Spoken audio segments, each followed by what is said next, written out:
கருட புராணம் பகுதியில் 39வது பகுதி பார்க்க போகிறோம். ஈமக்கிரியை எந்த விதம் செய்யப்பட வேண்டும், அதோட அத்தியாவசிய கடமை என்ன அப்படிங்கிறது தான் பார்க்க போகிறோம். இறந்தவங்களுடைய பெற்றோர் உயிருடன் இருக்கும் பட்சத்தில் அவங்களின் தலைமுறையைச் சேர்ந்த 3 பிதுர்களின் பிண்டத்தோடு மரணமடைந்தவரின் பிண்டத்தையும் சேர்த்தல் வேண்டும். அவ்விதம் முன்னோர்களுடைய பிண்டத்தோட இறந்தவரின் பிண்டத்தை சேர்க்கப்பட வேண்டிய இந்த நிகழ்வுகளை இறந்தவனுடைய குமாரன் நடத்த வேண்டும். இறந்தவருடைய மைந்தன் சிரார்த்தம் செய்தால் இறந்தவருடைய ஆன்மா மகிழ்ந்து அவர்களுடைய சந்ததிகளை ஆசிர்வாதம் செய்யும். இதனால அடுத்த ஆண்டிற்குள்ள இறந்தவருக்கு சிரார்த்த காரியங்களை செய்தவருக்கு புத்திர பாக்கியம் கிடைக்கும். பித்ருக்களை மகிழ்ச்சி படுத்துவது சம்சார வாழ்க்கையில ஈடுபட்டுள்ளவர்களின் அத்தியாவசிய கடமைகள்ல ஒன்று. உடனடியா ஈமக்கிரியை செய்யக்கூடாத நட்சத்திரங்கள் எதுன்னு பார்க்க போறோம்.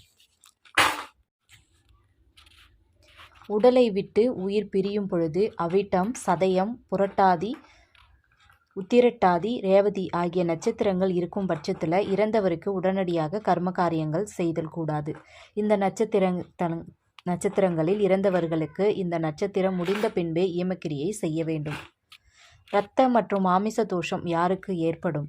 பூமியில பஞ்சபூதங்களால் உருவாக்கப்பட்ட உடலில் இருந்து ஆன்மா வெளியேறிய பின்பு உடலானது சவமாக மாறுகிறது. உயிர் இல்லாத அந்த சவத்தின் கால்களில் உள்ள 2 கட்டை விரல்களையும் கைகளையும் கட்ட வேண்டும். எந்த சூழ்நிலையிலும் சவத்தினை தனியாக விடாமல் அதன் அருகிலேயே உறவினர்கள் இருக்க வேண்டும்.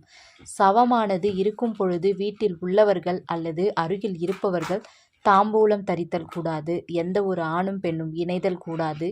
இறந்தவர் அவர்களுக்கு உறவினர்களாக இல்லாத பட்சத்திலும் அவர்கள் இணைவது அவர்களுக்கு மகா பாவத்தினை ஏற்படுத்தும். சவமானது ஒருவர் வீட்டில் இருக்கும் பொழுது அந்த வீதியில் இருப்பவர்கள் யாவரும் உணவினை உண்ணுதல் என்பது பாவத்தை செய்யும் செயல்.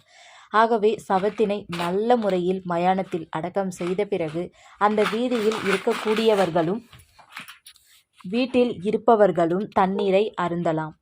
அவ்விதம் செய்யாமல் சவத்தினை வைத்துக்கொண்டு உணவை உண்பது மாமிச மற்றும் இரத்த தோஷத்தை அந்த வம்சத்தினருக்கு ஏற்படுத்திவிடும்.